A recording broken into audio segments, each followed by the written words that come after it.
We are live. What is up, everybody? What is up, everybody? This is Marshall Couture of Marsh Makes Comics, and it's a show. We're gonna have a show here, and we're gonna talk about some cool things. I know you guys, the people in my audience, you have experience making comics most likely, or you're trying to make comics, or you want to make comics, or you've had a dream to make a comic for a long time, a long, long, long time. I know I have. And you know, sometimes it seems very long, like a marathon, and we try to hit it like a sprint and find out there's miles and mountains ahead of us. And I think our guest today can relate with that as well. Today we're talking to Peter Palmiotti, who's been on the show many times. What's up, Hello, Peter? hello. Hey, hey. And we have Mr. Mark Torres as well, and they are doing a comic together. How you doing, Mark? I am doing well. We're on the hump. We're in the middle of this, I guess, a mini marathon within the larger marathon. Yes, yes. And you're gonna win this battle, and it's gonna lead to winning the war, I hope. So yeah, man.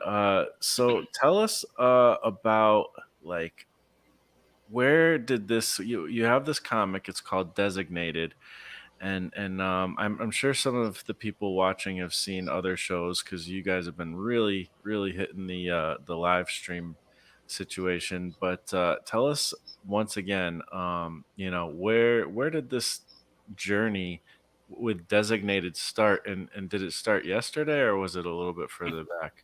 Just a little bit further back. Do you want the long version or the short version? Yeah, it's a marathon show. Go ahead, go for as long as you want. All right. So, always want to be in comics. My earliest memory is watching the Incredible Hulk TV show. I was 4 years old. That's usually when your memories really start kicking in.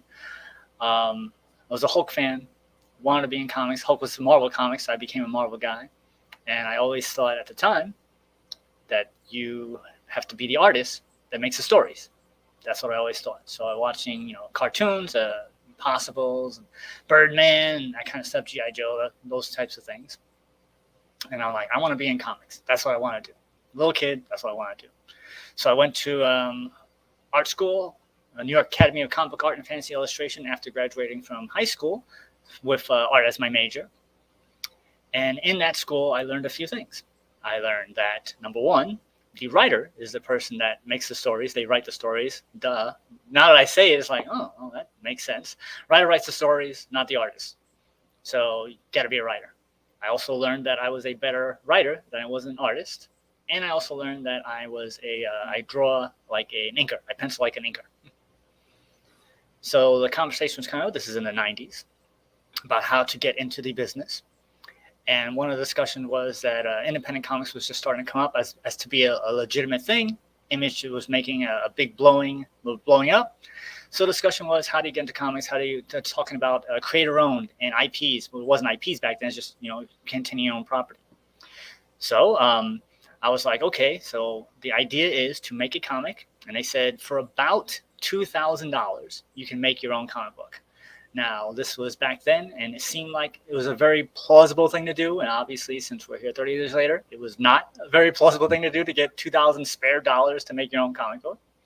And you have to be willing to give up something of the story to get your foot into the comic book world.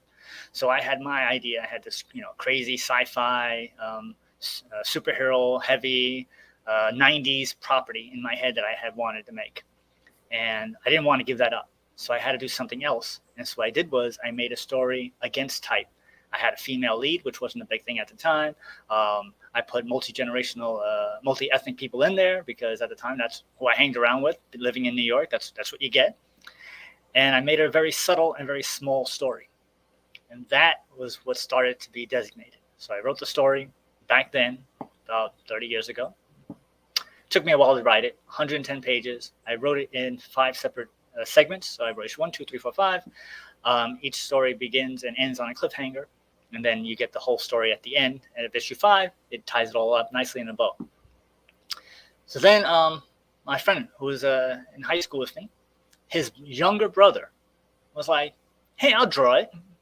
So I gave him the scripts, and he drew all 110 pages. He actually took him about 2 to 3 years to do it, and during that time, he never drew anything else beforehand or since, is what I understand, and his artwork improved over time. And so when he got to the end of the 110 pages, I had him go back and redraw a couple of first pages from the first and two second issues. Once that was done, we're about 20 years now down the road from now, and I need an inker. And so, Pete, take it away. So I met Mark in a small New York convention. It was the basement of a church. Alleyway. And Almost. yeah, and he was showing me the book he was working on and the artwork, and I was really impressed with the quality of it and like the style. And he gave me a script, and I took it home and read it, and I was impressed with the script. And I told him, I was like, yeah, I'd like to be a part of it. I'd like to ink it. And he said, okay. And we were off to the races. Very, very slow races. Yes, like we said, a marathon. Whoa. That's better actually. Cool, man. Like I said, it's. I mean, I think it's a long road for all of us. I guess. Well, maybe I'm sure there's some people. Jim Shooter, Rob Liefeld, these guys. Some of these people started at a very young age. But they're the lucky few. But like I think a lot of us were fans for a long time before we could even make a comic, but if we did manage to make a comic, then to get it published, it's always like this thing. And did you ever feel like, because you've been like pretty much a stickler, it sounds like, for this one specific comic for a very long time. Did you ever I mean, I imagine you must have felt like a little bit discouraged throughout the time, of kind of the process of all this. Yeah, a little bit. But it was a lot of ups and downs. So it was always that was the thing to get done, and whatever it takes to get that done, I had to do. Yeah. So one of the things that happened was I managed to, through Pete, run into Dave Ryan, who works for Red Admiral Comics. That's his company, and he made War of the Independents. He's still making War of the Independents, a mini series about all different independent characters coming together for a big brawl. And Dave was like, "Hey, you have a character. You want to have him in my book?" So I had a character of one of the other superheroes that I had, and he drew her in his book. So that was my first time ever getting a character of mine published. So then Mariano Nicieza, who's Fabian's brother, most famous for making Deadpool, co-creator, he was like, "Hey, you got a character. Let's do a trading card series." So I got a trading card of my character. And he's like, "Hey, let's do a comic book crossover with my character, Phaser, and your character." So I actually managed to get a comic book published. And I'm like, well, now that that's done, now I can get something else published. And so we were trying to get that done for years, up and down, and running with other people, other companies, other deals, and life gets in the way and all that kind of stuff. So it wasn't like that's all I had in my mind, but it was something that I wanted to get done. Yeah. And so sometimes you got to push it a little bit aside, but it's always right there within arm's reach. And even the radio show that I do was a roundabout way to get my book published. So everything was just to get that. And even now, because of Kickstarter, this is a way I can finally get the book published. Yeah. That's, I mean, to me, it's actually encouraging to see somebody like really want to stick to something like that for so long. And I think part of it too, like it feels like, well, you had the art done, so it's like, well, you don't want to just like let that go by, so that's a lot of work. And the writing, the story's all done, so for the most part. And you just needed to kind of get that publishing part in. And that is can be the tough part, especially if you're trying to go like a traditional route. Did you ever think of like self-publishing it, as far as like, I mean, even just kind of printing up your own copies, and I don't know, something. Well, that's where the $2,000 was coming in back then. That was Yeah. the idea, to publish it yourself or go and get it. Like, here's some books, because the best way to sell your book is to have a book and be like, here's my book, to try and get it to another publisher. But just getting that $2,000 and the way life kicks you in the butt as you go on. And as friends of mine know, it's so weird how like, you have the worst luck. Like, yeah, I kind of do. A lot of stuff happens. Like, I'm almost there, and then, oh, well, this happened, or oh, that happens. And so, like, all right, we got to push it back. You have to try to get going as far as you can. And it's not easy. And yeah, because it was 80% done, like, that makes it even that much harder to let go of it. It's not like I'm trying to make a movie and I just have the script. Like, I have the cast, I have the actors. We filmed part of the movie. We just didn't have enough money to get the movie finished being filmed. Yeah. So it's like, it's right there. And the other thing about it is that the artwork and the story, I feel, holds up to now. So it's not like it even looks dated. Right. So, like, if you have an idea and you have, like I was saying with a movie, and it's shot in such a way that it's kind of just like in a timeless little bubble. So, like, yeah, I can still use that footage. I can still do that. These people are still alive. That is some awesome echoes. That was perfectly timed. Did you do that on purpose? I didn't, but that worked out pretty good. That's so funny. I have a piece of musical equipment here, and it's what I use as my interface for the microphone and all that. And I was like trying to type something, and I hit the button, so that's funny. Nice. Wow, I need to like do that on purpose. It emphasized my points. So very well done. Wow. Okay. So what was I gonna do? Oh yeah, I was just trying to put the link here so people can check it out.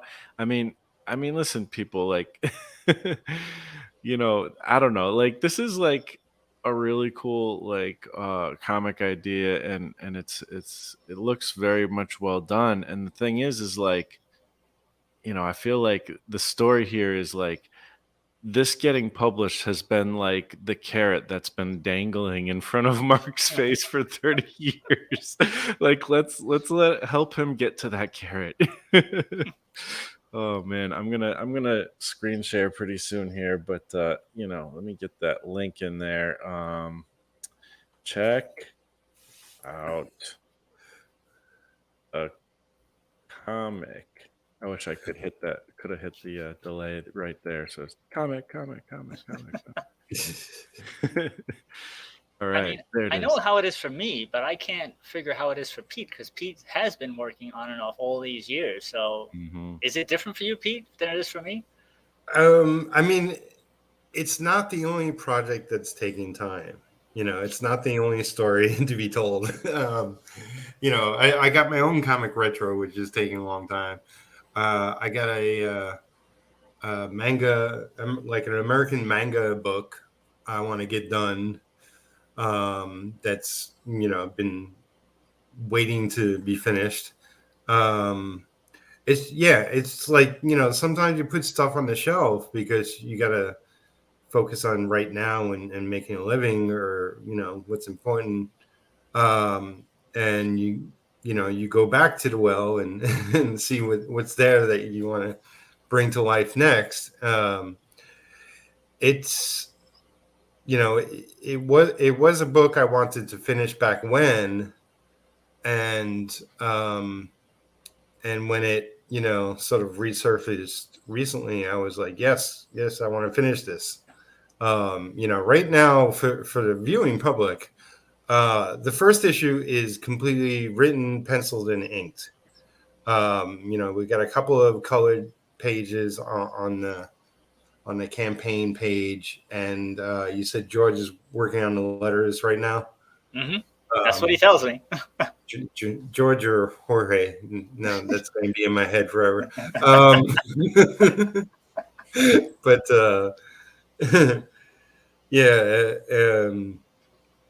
I really want to see this done because it's a project I liked initially, and even more. I appreciate the quality of it. Like Mark says, it's a book that was created in the 90s, so there's a little, little bits of datedness to it. As Mark points out, like there's an answering machine in the comic. Nobody has an answering machine now. It's an old TV in there, but regardless, like that doesn't matter to the story at all. When I read the script way back when, I was impressed with the quality, as well as it is a beginning, middle, and end, and it's a complete story in 5 issues, and that's rare. It's like that you get something that's really created in a sense all at once, as opposed to, like, I know a lot of creators like do an issue at a time and eventually get to an end or not, or leave it open ended. But yeah, there's the campaign page for all of you to gaze at. Yes. Gaze, and I want to see if I can find the answering machine. But while I'm trying to find the answering machine, why don't you tell us a little bit about tell us about the story. What is this thing about? So it's a pretty simple story, in my mind anyway. Like I said, it's very subdued, very low key. Basically, it's 2 warring alien races. You have the classic little green men, or the gray skin aliens, as they like to be called, some people. And they're in wars with the hulking, beefy, evil aliens, as I like to call them. And they're fighting over a newly discovered power source. The king of the good people, he sends his designated elite men to hide the crystal from the bad guys, and it leads their way to Earth. And the best way they can find to hide the crystals, as you can see right there, those are the crystals, is that to implant them into the heads of the humans that are our main characters of the story. And that's pretty much it. That's like I said, it's very low key, very small story. Majority of the story takes place in like a day. Mm-hmm. Even through all 4 issues, or is it 4 issues? It's 5 issues. Five This is for the first issue, and we, as I mentioned many times in other streams, we have the ability to go forward and do issue 2, 3, 4, 5 in this campaign, provided we get certain goals, because the whole story is written, whole story is penciled, most of it's inked. That's where it's there. It's not like we have to go and make it up. It's there. So we have flashbacks. I have a lot of flashbacks to explain things. And another thing I do is try not to speak down to the audience. So stuff kind of happens, and that's what we do.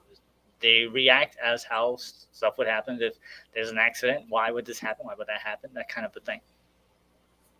All right. Nice. And if there's a lot of flashbacks, then you can explain the answering machine too. So the answering machine doesn't actually appear in panel, but it goes off. Because the main character comes home and she turns on the answering machine to hear 3 months worth of messages. Oh wow! But there is an old school tube TV in panel, which is like, yeah, that's not now. I will point out in the chat is Cirquworks, otherwise known as Scott Circlin, and he's looking forward to having me and Mark on the Artcasters this week. So I guess we're scheduling that in this to our already busy schedule. That's Thursday night, midnight our time. Nice. Yeah, and hey, you know what? Funny enough, Cirquworks has a campaign going on as well, and he'll be on my show pretty soon too. So this is true. We're crossing all the streams, and isn't that illegal? You're not supposed to cross the streams, but they do it in 2 out of the 3 movies. That's true. Isn't it like the whole, like, that's like the apex of the story? Like, they have to cross the streams. So I don't know, but anyways, we had a question here from Mr. There's a whole bunch of questions in the chat. La Salazar. I'm trying to do a Latino name. I'm trying to do it with a French accent, but it's not working. Maybe if I do it. Oh yeah. Oh, there you go. Look at that. Once again, that's twice. 2 times for every time. Well done. So the question is from Salazar Art Nation: is it necessary to go to comic school for or art school. What say the Mark Torres? I'll take the thing down so your face isn't hidden. I say no. Just like, do you need to go to film school to make a movie? No. I mean, you might learn certain techniques that that you can do, but no. If you have the ability to create, you have the ability to create. You know, do you need to go to acting school to be an actor? No. Does it help? Yes. All right. Well, yeah. I mean, I think I agree. And you definitely. I don't know. I think, like you said, it can help. I've definitely learned a lot from any schooling I've gotten, but yeah, I don't think it's necessary. And if, in fact, it's certainly not cost efficient. If anything, Yeah, that's for you sure. know, I went to high school back in the late '70s, graduated in early '80s. Mhm. Um, and I went to art and design, and I even I took up cartooning and animation art and design, and I took advertising art in college. I only did 2 years of college of a 4-year college. Um, and while I definitely enjoyed it, and I did actually have a couple of good teachers, one in particular that was really good at teaching us art and making sure we were focused on what we were doing, all that. For the most part, it's they're giving you project after project after project, and you just do it and go on to the next. And that's not really how best I learn. Now that was way back then. Now it's such a different world. There's a lot of online, like artists that have online courses and stuff that is probably benefit you best to go for a specific. I want to learn how to digital color. I want to learn how to, whatever. Um, like go to the source. Go to somebody who's great that you want to be like. It's probably better than just going to a college and you know spending tons of money, or your parents spending tons of their money. Uh, but do I think it's necessary? No, no. Especially now, like like on your show and others, you can pretty much pick this stuff up uh, by other creators who are doing making comics themselves. Um, and I know I've learned a lot. I've been sort of pretty regular on YouTube since 2012. So the past 10 years, I've learned a lot more than I ever did at school. So there's Yeah, that. yeah. I think just the experience. I mean, honestly, even if you go to school, it's always like the actual work experience that teaches you the most. So I mean, I think even on highly skilled, like even being like a doctor or something, like obviously you need schooling for that. People's lives are in your hands, but even in that situation, you still, I think, need that experience. Before you're going into serious stuff. So yeah, I don't know. I always look to real life experience personally, um as pretty important. But Yeah. yeah, I mean, I heard, Mark, that you have stories, so I'm curious. What are maybe some stories from art school? Like, because it's kind of funny. Like, so you went to like a comic school, or you went to an art school? Because like, what happened if like you found out maybe you didn't want to do art, and then what did you do? Or you just kind of, was that through the whole process of going there? You figured that out. So it was a comic book school, and it was actually when I was trying to figure out what college to go to, because I went to this college fair, and one of the things I wanted to do, because I was a kid that was, as they say, a late bloomer in life. So I had a very good sheltered life with my mom, and I went to this college fair, and I didn't want to go to school in Manhattan. I wanted to go out of state to have that out of state living on campus experience to go to Hmm. school. Yeah. And when I went to this college fair in Manhattan, I went to a couple of places. It was they were trying to recruit you to go to their school, and I went to one place. I don't remember what it was, and they had a great art program, but it was in a different state.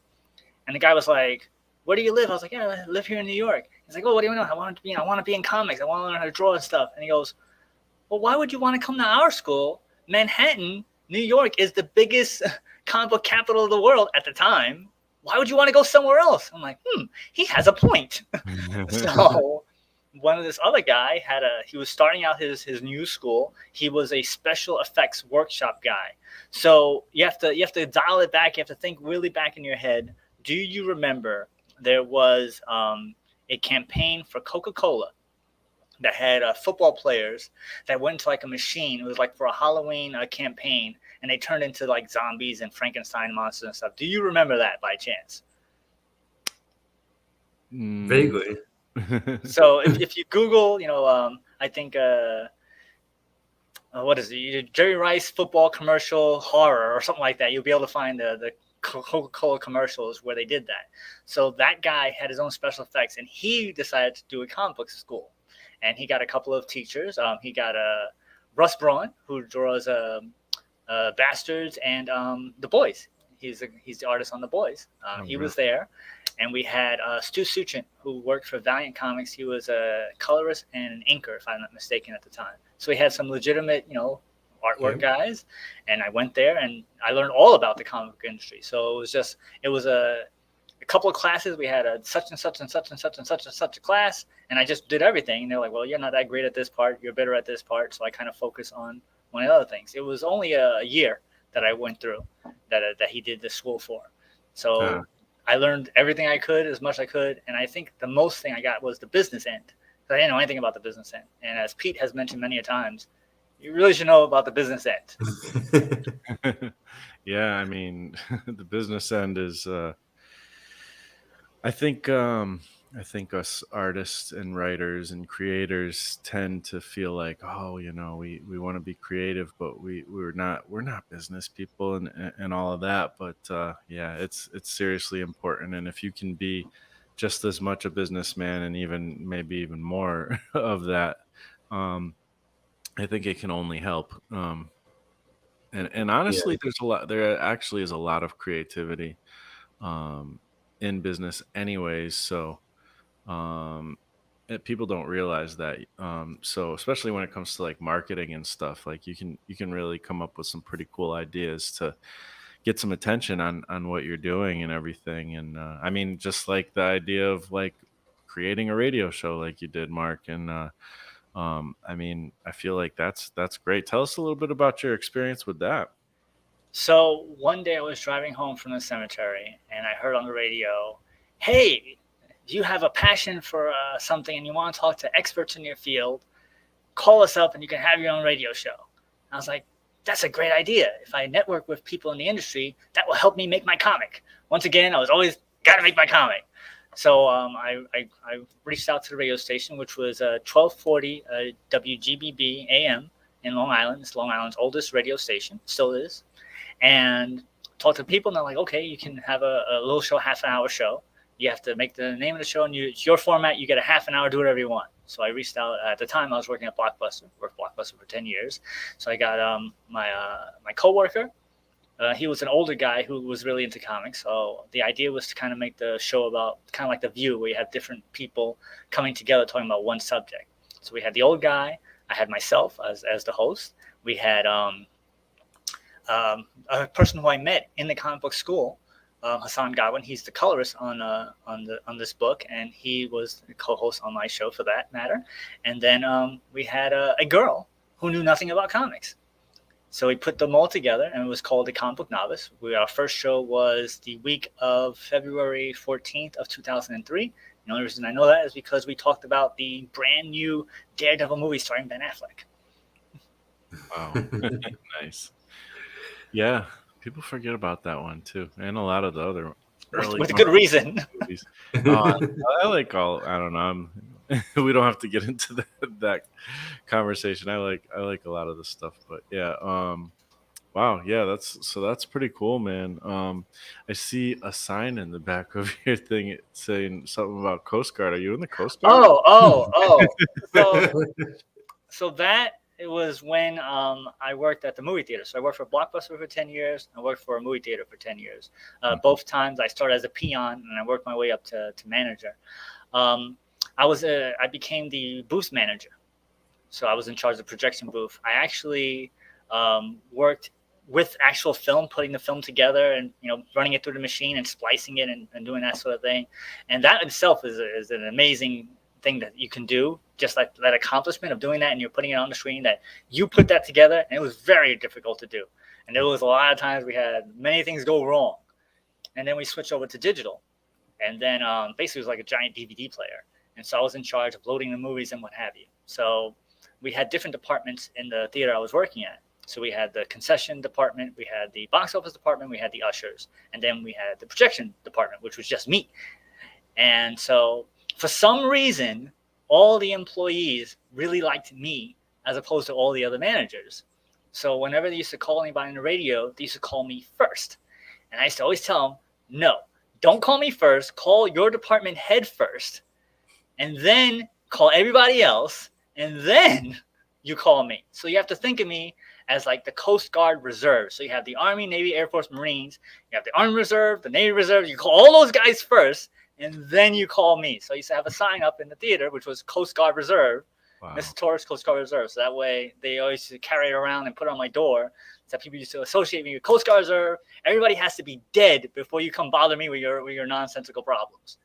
That was back in a time when they used to have employees at movie theaters. Now there's like 3 guys or something.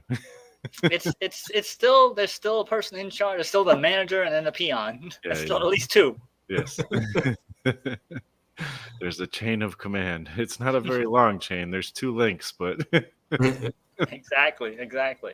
Yeah, we had a backer. We got a backer here. Oh, thanks, man. Excellent. Thank you. You rock. Wow, cool. So yeah, I mean, it looks like a really cool book, man. And the thing that's kind of interesting is, like, yeah, it's almost, I think Frank said something about, is it a period piece or whatever by accident almost. Yeah. And in some ways it sounds like it is, but like, the thing is the 90s is kind of back anyways. There's a lot of people who want to see 90s-esque comics at this point anyways. So kind of good timing, maybe a blessing in disguise 30 years later, It is kind of weird because a lot of things that are happening now I did back then. And I like to say it's set in the 90s. I can say it's set in the 90s. Right. But really, with a couple of small exceptions, you really can't tell what time period it is. It's kind of like with the Batman animated series. You really couldn't tell when it was supposed to be set in. It's kind of like an ambiguous time. So the only thing, they don't have cell phones, the TV. But other than that, because the story is so small and self-contained, you really don't notice too many different things. I just put in the chat the commercial that I was talking about, the gridiron commercial for the Jerry Rice and whatnot. That was what it was. Nice. So that guy, he made the comic book school. His name was Carl Paolino. We'll have to check that out. Yeah, so it's kind of nice. And somebody asked me in another stream, like, if it did come out back then, would I still be as passionate about that project now? Probably not. I think it makes it more significant because it took so long, because of all this time, that it's so important. So maybe it is in a beneficial way that it came out now, even though I really would have liked to have come out before. Yeah, for sure. Let's see, I'm trying to put the commercial in there. Why not? Don't go watch it now. Save it, watch it later, okay? What's the commercial after the show? Yes. Exactly. Here's some viewing entertainment for you after the main event. So cool, man.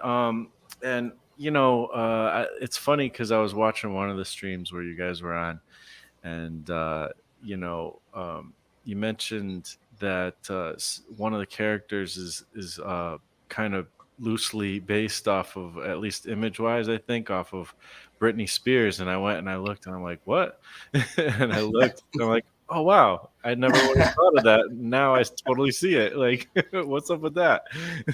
You know, when I was making what the characters look like, I had ideas of what people's names would be, what their characters would be like, and what they would look like. And I thought that the easiest way to convey what they look like to an artist is to have a picture.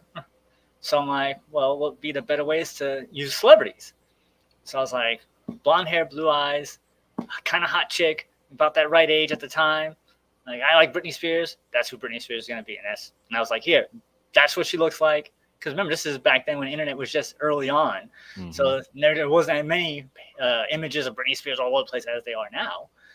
And so, yeah, she was based off of Britney Spears. Her name was Natasha Ass, based on the girl who I knew in elementary school, grade school. She was my first kiss. And that's why she gets to be the comic book character. Then, know her? no, actually, I have not seen nor talked to her in at least 20-something years. Wow. All right. Yeah. So what is Natasha's role in the book? So she's the lead character. Mm-hmm. She is the main person who we follow through all 5 issues. She's the narrator for the first issue.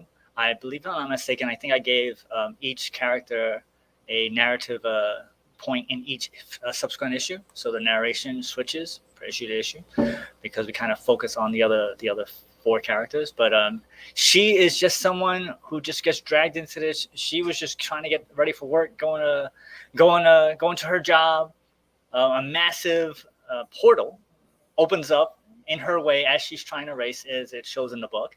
And she gets into a horrible car accident, which puts her in a coma for 3 months.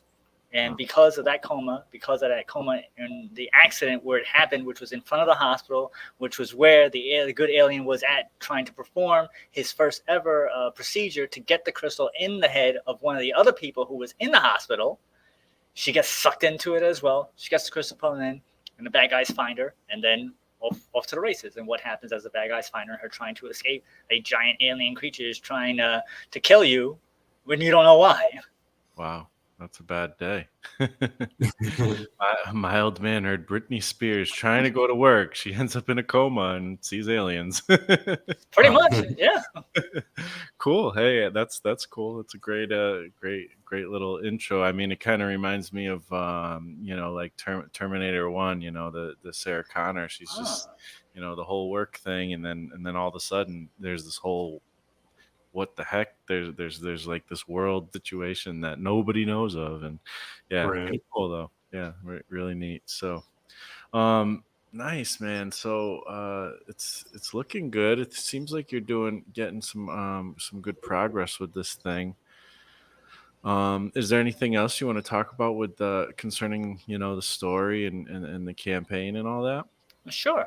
Powers. I'll throw out all the powers of the characters. So once again, everything is tied to one thing, tied to another thing. So since the powers are based on their mind, because that's what the crystals are in, I decided to go on ways to find out what kind of powers would they have that are very low key and are very mind based. So she has Natasha. She has the ability of like an enhanced gut or intuition. So, like most people, they have that little voice in their head that tells you should do something. And normally, you don't pay attention to it, and bad stuff happens. So she listens to it. Things happen in her way. That doesn't necessarily mean that she's super lucky. It's just that out of the choices that she's presented, she can usually find out the best of the 2 options. We have Kelly. Actually, we'll go up to Adam. I remember it and how they're positioned in the cover. So we'll go up to Adam. He is based off of Adam Park, who was a Power Ranger. My favorite Power Ranger since I was the 90s. I love Power Rangers. So he was based off of him, and he looks like Johnny Bosch, the actor.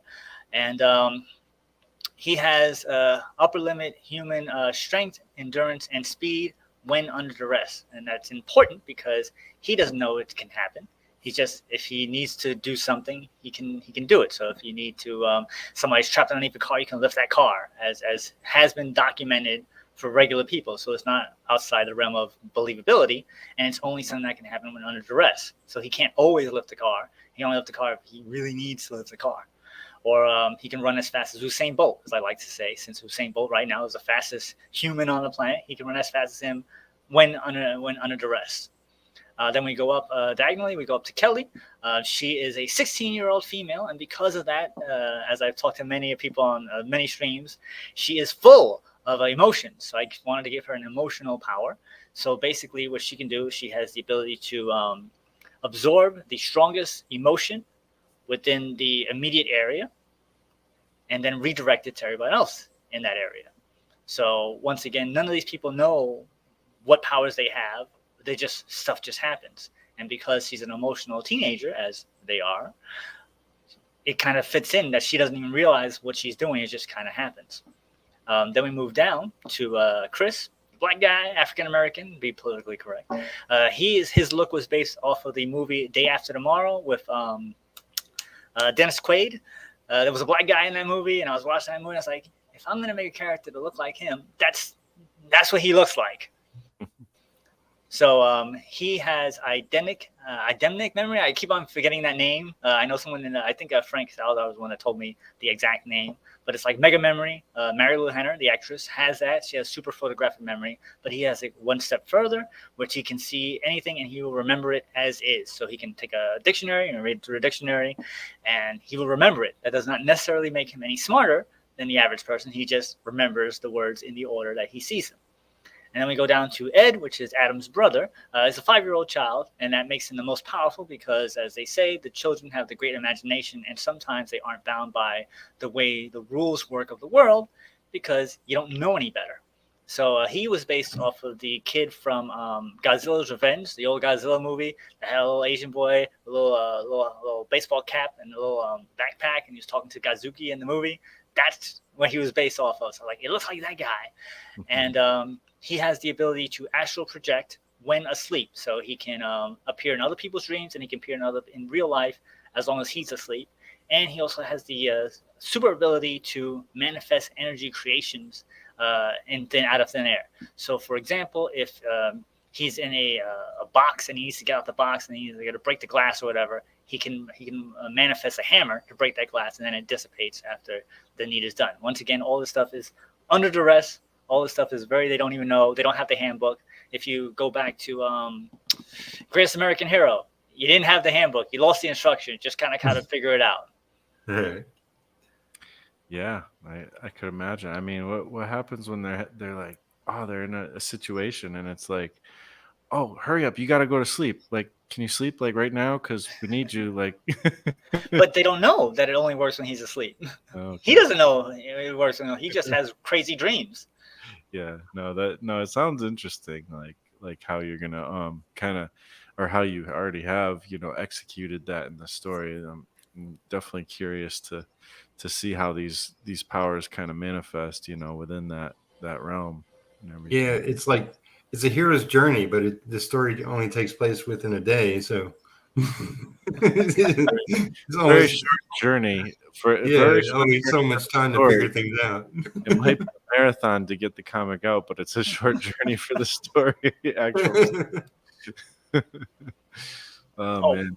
One of the things I want to throw out is this whole project, and even the Kickstarter page was designed by a graphic artist designer, Abby Gabato. She's from the Philippines, and none of this would be happening without her work. She did an amazing job to get all this done, and she did small little things that you wouldn't even think you would need, but she did everything on this page.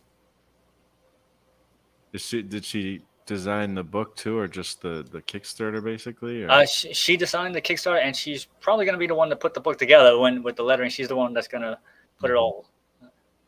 But even like all these images and even the title, the logo for the book, she designed that. She designed the little MSC Studios with me. Actually, Pete inked that little image of me in the corner.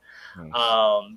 And she told me something which I always thought was funny because I didn't realize it at the time. But if you go back up to the cover-ish, I should say, because that's done by Babe artist Francesco.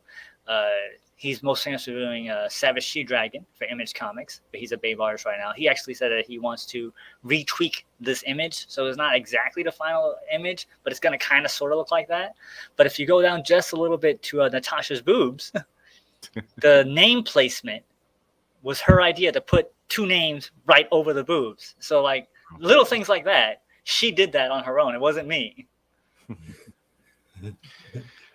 Female approved. Apparently. So, all right, man. Well, I mean, it looks pretty cool, man. I think it's. Whoops, what am I doing here? I feel like I'm like don't know what I'm doing because I haven't live streamed in like a little while. But It'll all come back to you. whoops. Yeah. What's DS saying? The 16-year-old girl's powers remind me of Super Princess Peach for Nintendo DS. Cool. I don't remember her having powers, but I'm probably a little too old. She probably does for some of the games. Cool, man. All right.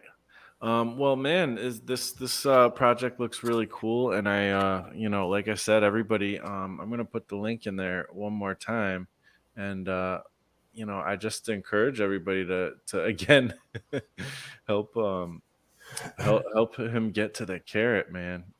Yeah. I think I will say, like Mark mentioned his radio show back when, and for a while I was one of the co-hosts and part of that. Oh, really? Which led me into podcasting years later, which led me into YouTubing years after that. So nice. My journey began with Mark. Oh, wow. Nice. So what was that like? How often were you going on there? We did it once a week. And I took an incredibly long trip out to Long Island to the actual radio station. It was like from where I was living, it was like 2 hours to get there. And Mark drove me back home. But it was great. It's like I was the sort of the what was it? The insider. You were the man on the inside, yes. Yeah. So internet was early and whatever, but I would go online and just steal whatever was hot that day, comic news wise, and talk about it on radio. You should have had Peter be like the movie minute guy or something, because he's always on top of the movies. I remember one time the train broke down or something, and he called me up, and I had to turn around and rush back to go get him to go all the way back out. And it's live. You're on a radio station. You got to go on at that time. If no one's there, you go on. The show must go on. Yeah, and we've had a lot of times where something happened that either was late or the guest didn't show up or something. So it's just one of those things where you just kind of learn by trial by fire. Right. And I also remember we made Pete go out to be a video correspondent at a New York Comic-Con. We had him go around interviewing people 2010. I think the videos are still up there somewhere. You can see him interviewing people. Yeah, that was fun. That was like, I've said this before. It was like the busiest convention I was ever a part of, because for 3 days I was running around saying, hey, do you want to do an interview, checking with people, asking people, and then I go back to them later and interview them and talk with them. But I had a whole entourage following me around. It was insane, and I was wearing a shiny silver suit. And I was joking that I looked like American Psycho. That's the picture I want to see. Like, you need to post that up on like Instagram or Facebook or something, or Twitter. See, the weird thing is the videos that I found, he's not on camera. I'm like, why isn't he on camera? But he assures me that he was on camera. Maybe I just thought I was. I don't know. My arm was in camera. It was like there was so much going on, and like I'm talking with the people. That was mostly what I was trying to focus on. Well, you had on a silver suit, so maybe you just saw like the reflection of whatever instead of him. Somebody else was holding the camera. I was holding the mic, and it was a whole production. Yeah, it was. I think it was like 5 of us. So we had one person holding the camera, one person holding. You had the mic. We had one person with crowd control. We had one person just like overseeing everything, and that was me. And we were like, all right, let's go with this guy. Then we had to run to the other guy, and this was Comic-Con, probably 2008. If I had a guess, I would say somewhere around that time. So that was when Comic-Con was just starting to explode. So even then, it was a crazy time, just to something that no one was really used to, especially on the East Coast. It was a busy convention as it is, and if you're trying to run through hundreds of people, it's a lot. Yeah. No, I remember when I went to New York Comic Con, and I just like remember like I had to go to the bathroom, and I'm like, okay, I'll be right back. Like an hour later, okay, yeah, I got there and came back, but it took forever. What years did you go? Let's see, it was 2022 now. I don't know. It was like probably like 5-6 years ago. I went twice within like 3 years. So in New York. You were in Artist Alley, or you had a? No, I did not table, but I spent a lot of time there. I kind of did the same thing as you. I heard you on the other show. You got like a press pass, so because I had my blog and I had a podcast at one point. I was able to get a press pass, which is pretty awesome. That's the way to do it. Yeah. That press pass, man. I remember one time, and shout out to Lance Fetcherman, who was the head of New York Comic Con, and Katie. I'm sorry, Katie. Christina Rogers. There you go. Christina Rogers, who's in charge of New York Comic Con right now, but Lance is still in charge of Repop. We reached out to him early on, and he was a guest on our show, and he told us, he said, you know what, we really appreciate you, going out of your way to cover our show. You're a little guy, and we'll never forget the little guy. And to his word, he never has forgotten us. He always has taken care of us throughout the years. So I got to give him props for that. And I just got an email from Christina. That's why I remember her name. She's going to come back on the show to talk about it. And the press pass is such a great thing. So if you ever really want to try to get that press pass, because they treat you different, which is another thing. They really do.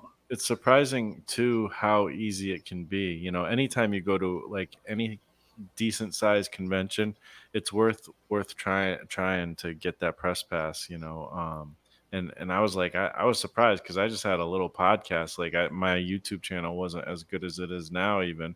So it was like, yeah, I was really surprised. But yeah, do you plan on? I'm assuming like once you get the comic out and stuff, you plan on doing like some conventions here and there, or?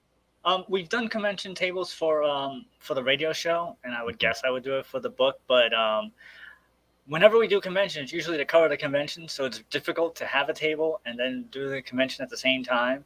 My senior correspondent, Charlie Saladino, he loves taking the pictures, and for an old guy, he's very hard to sit still. So sometimes I'm like, we have a table, we have to sit at the table.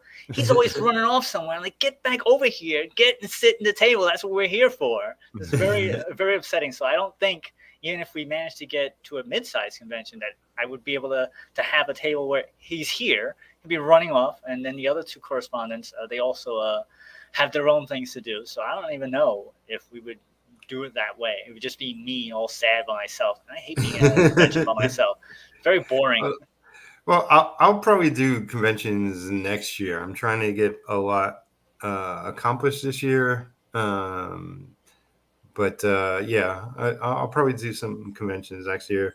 I wanted to mention, so it was your friend, the brother of Jade, the artist of this book, that was holding the camera.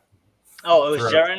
Jaren was holding the camera? Yeah, and I remember his basement was flooded, so most of the footage got destroyed. That's right. Yes. Yeah. He had that flood. Yeah. So that's all that with me on camera was destroyed. So all that stuff is whatever's on YouTube, basically. Yeah. Likely excuse. No, I do remember he had. It was funny because he had just moved into his new place, and then it had rained like a couple months later, and it was his entire basement. It was a nice basement. It was just used as like, it was all flooded, and I came back to see how it was, and he had like the line, the marks, the watermarks in the Yeah. basement. It was really high. I was like, holy Yeah. crap. He's like, yeah. Oh, that's crazy. You know, we talked to me and Marshall. We talked to Dan Frager, and I saw on his Instagram his basement was flooded a couple of months ago or something. Like even the best of us get basements flooded. I know it's so crazy how many stories there are of either floods or fires or whatever that destroy Yeah, like artwork and comics. And I mean, obviously, most important is the people and if they are safe, But like, I think there's so that's much damage that's happened to like comic history just by yeah, like floods and fires and things. So I yeah, guess it's knock on wood that the pages managed to survive and in such good condition. I have to mention yeah. how It's somebody had amazing. yeah, you gotta be like, you have the page, you have some of the pages now. Like looking at Yeah. them, do they look like the 30-year-old pages? No, no, no. It's just one big stack on my shelf waiting for me. Um, so the first issue is totally done to let people in know about where we're at. I got pages because I started just pulling pages, so I got pages from issue 2 done, and I got pages from issue 3 done. At some point, I'm going to make sure that issue 2 is done before I go back to issue 3. And proceed on from there. But one of the things we haven't mentioned is if we're super successful and pass the only stretch goal up there, then we're going to have another stretch goal, put up there that will be issue 2. So for absolutely the same price that you've already paid, you'll also be getting issue 2. Right. Yeah. And so on and so on and so on till we get the whole book. But So that's if we get much further than we were at the moment. So everybody out there, like, please share this video or share, the Kickstarter. Yeah, I'd say share the Kickstarter and tell them about this cool like '90s book with Britney Spears in it and like all the awesome aliens and powers and everything. Like, tell people, man, about this book because especially if you backed it, it's like, wow, you could get even more stuff. You could get Yeah. more of the story. That's actually, you don't really hear about that I think that's the first time I've ever heard that as a stretch goal. That's pretty cool. Yeah, it was most people most people don't have the whole book already penciled, before they go do a Kickstarter. So Right. I saw the pages that are shown there. Like obviously the covers and colors. Are the pages going to be black and white? the part of the funding is to get the rest of it colored. So that's Oh, why I show the colors and the black and white so you can see the difference. And it's just getting that colors is expensive, and Yeah. the publishing and the printing and the fees and the shipping. So one of the things I was told is that do not underestimate the shipping, do not underestimate the fees, and do not underestimate the print the publishing portion of it. So that number, that goal I have is kind of high for a lot of Kickstarters, and that's why, because that's what I actually need to get it done. So it's not like I want to make a big bag of money. No, that's what I need to get that done. Anything above that will be the profit. And then we get to a point where we get to that second stretch goal, as Pete mentioned. Then then all that money will go to making a second issue, and then there's no profit until we go over that second stretch goal, and so on and so forth. But I just want to get this book out there and people to read it. And I really want them to read the whole story because it's a whole story. And sometimes, and me going back reading it myself, there's questions that I have as I was reading it through that gets answered later on. So I don't want people like, well, this sucks because there's so many questions that weren't answered. Well, you got to read the whole story, which is already written. So it's not like I'm making it up as I go along. It's already there. The answers are there for the questions that are presented. Yeah. That's good. I mean, that's what you got to do. That's what a good writer does, is pay off that you're supposed to pose questions and then pay them off in the end. So right. it's good to hear, man. It sounds like an interesting story. I'm curious just to see how the powers like manifest within this crazy situation with the aliens and everything, because those are some interesting, kind of powers and stuff. So. And you have to remember, it's very low key. So if you think of like Marvel Girl, where she has like the auras around her and stuff, you ain't got none of that. This is a very low key stuff. Just kind of happens. Very grounded story. So even when she's using her powers, you can't tell she's using her powers except for what's happening around them. So, for example, later on, there's a fight between Natasha and one of the bad guys, and she's able to dodge the attacks because of her gut instinct, and that's it. So basically, you just see her dodging the stuff. And I made it a point to I put like captions like move, move, move, move, and that's how she knows to move. But other than that, she'd be dead, and that'd be the end of it. But there's no like auras or anything like that. It's very, very, very low key. Yeah, no, within the situation as needed, I would assume, which, that's good because they need to like sometimes you'll see some of these crazy stories and it's like even if you think of even like Wolverine, like he's got these claws, but like he never uses them. Like he doesn't actually hurt anybody with them to usually like so it's like but I guess that's why they end up like focusing on his healing ability. Like everybody can hurt him, but he's got these knives coming out of his hands, but he can't use them. It makes me think of my first exposure to Wolverine, which is probably why I always think he's kind of lame, was in Spider-Man and the Amazing Friends, when he came out and he was a Australian Canadian, which is ironic that there's an Australian playing him now. Well, it used to, but he was fighting the Juggernaut and he got thrown into a brick wall and he got stuck. And like that guy's lame. He has these claws and he gets stuck into a wall. It's like, I'm stuck. I can't get out of the wall. Like that's Wolverine. That's this guy. Wow. Yeah. That's funny. Well, that's why they have the rated R version. So that's cool. That helps us get our Wolverine needs met. Hopefully. Yeah, and we're getting new X-Men cartoons that are a continuation from what they did in the 90s. From the 90s cartoons? Yeah. Oh wow, that's cool. I didn't know about that. Oh yeah. They should do like like an anime, like not for kids version. That would be cool. Like Top Cow did with Witchblade, like a manga Witchblade. Did you ever see that? I've never seen that, but that's you should check that out. that was fun. Yeah. Not for kids. Yeah. I mean, even more current one even is Invincible. Invincible's kind of Oh man, that's so good. That's that so vibe. Yeah, Invincible's Yeah. Did they come out with new episodes yet or no? I think Not we're yet. still waiting. No. I don't think they expected it to be as good as it was received. So then But they're like, oh crap, we got to make them quick. Yeah. Yeah, totally. Well, it's hard to make animation. It takes time. So Gary mentions the Harley Quinn show. It's okay. is it? Yeah. It's It has its lots moments. of people find it funny. I tried to watch an episode. It's like, it's okay. Yeah. Now we just got to get the designated cartoon to come out. That's it. Right after the series wraps. So,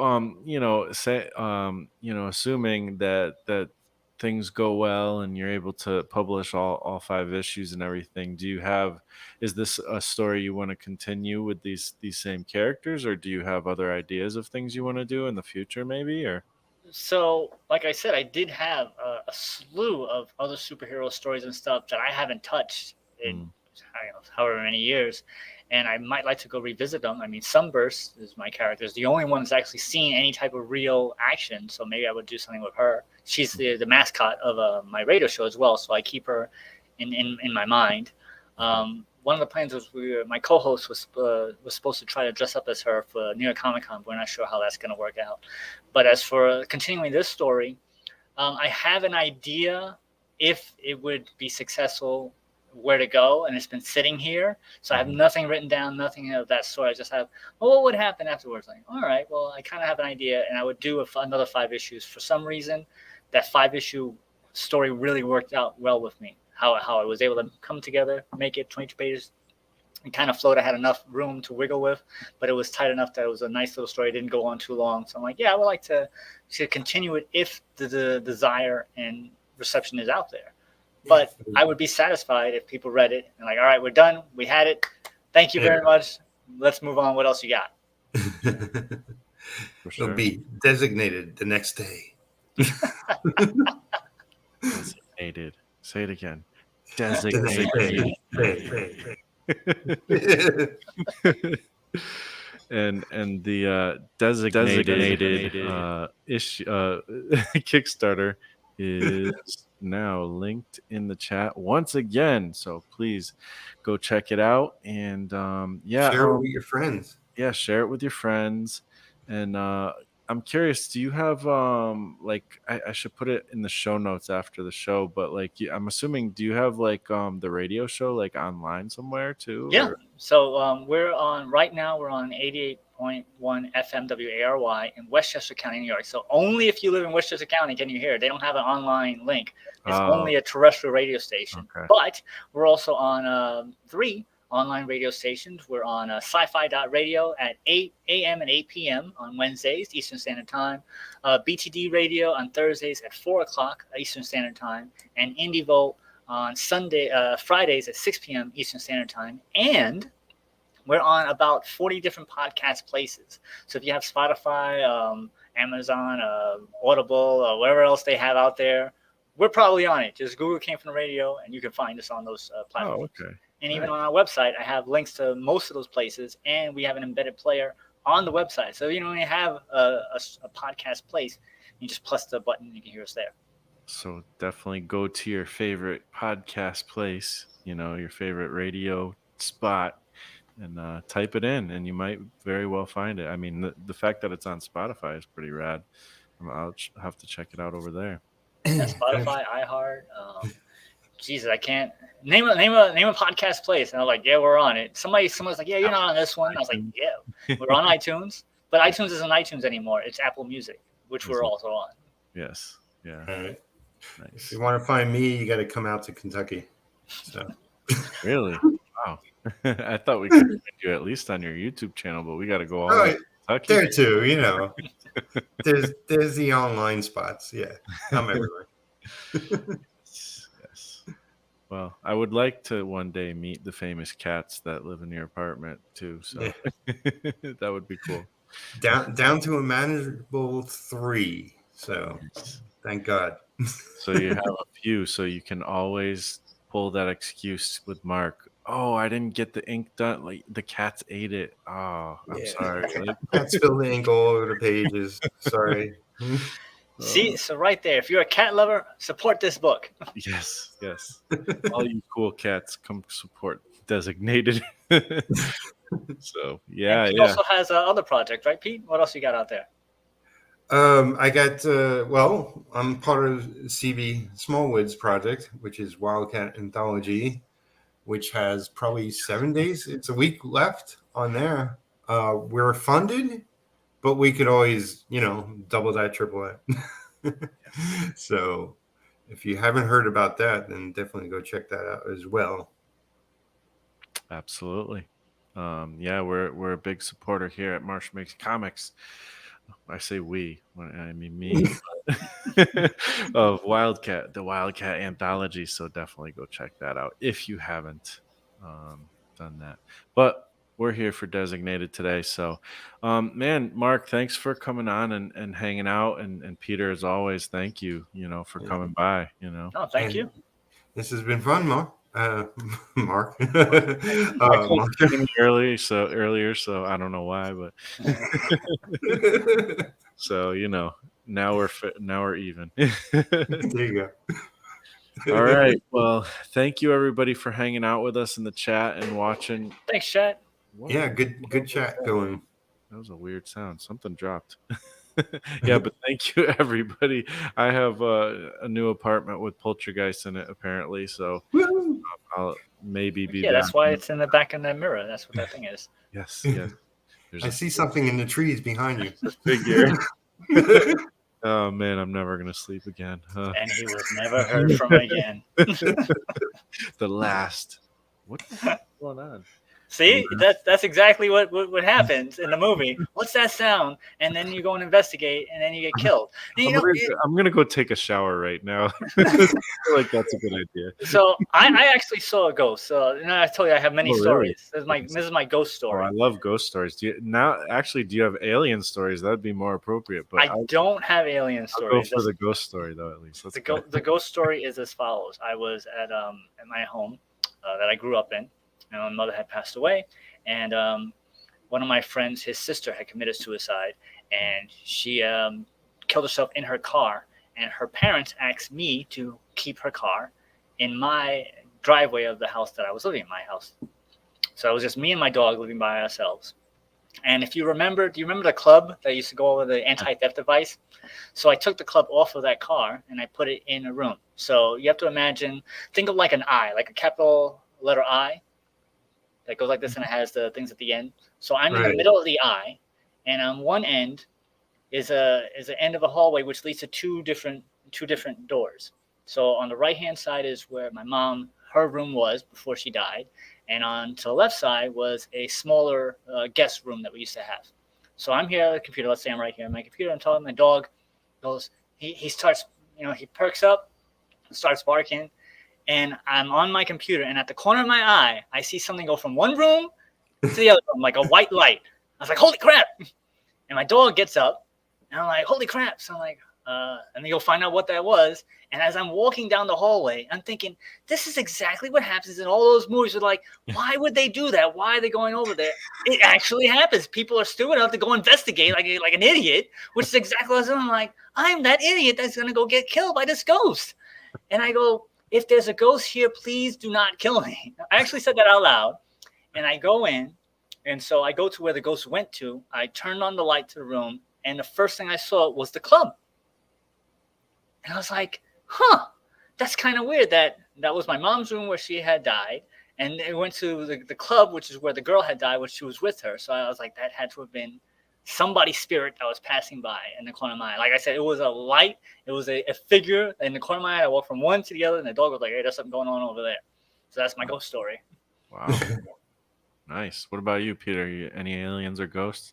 Well, I tell the story of my first cat, which was Jingles, because I got her for Christmas. She was a white cat, and she passed away. And so, like a week or two later, we had a house that was 2 floors with a basement. So we had the basement and the first floor, and we rented out the top floor. Anyway, so I went down to the basement. I guess I don't know if I was getting laundry or going, why I went into the back room. Anyway, like I just went to the back room and turned on the light and got whatever I was getting and turned off the light. Once you like have that light off, it's pitch black in the basement. Anyway, so I'm like walking towards the stairs, and as I'm walking up the stairs, I look back and I see a white thing, and I swear I was looking at my cat. It was like, it was like, she already passed, and how am I seeing you? I don't know. It was weird. Wow. There you go. I mean, I figure if Peter has a ghost story, it's got to be a cat. So Cat ghost. The comic coming near you. Yes. Oh man. Wow. So yeah, I don't have any stories, so sorry about that. Yet. Maybe tomorrow. I think I might be developing one as we speak, but yeah. All right. Well, it's been fun. I'm glad we got into the ghost stories. Yeah. But once again, guys, definitely check that Kickstarter out. The link is in the description, and there is plenty of links in the chat as well. And yeah, I'm looking forward to seeing this thing come to fruition. Yeah, me too. And one of the tiers is that you get original artwork. So you can get one of these pages that are in pristine condition for 30 years right. old. Inked by Peter. Yep, inked by That's Peter right. and signed. Yeah. Wow, nice. Yeah. That's pretty cool.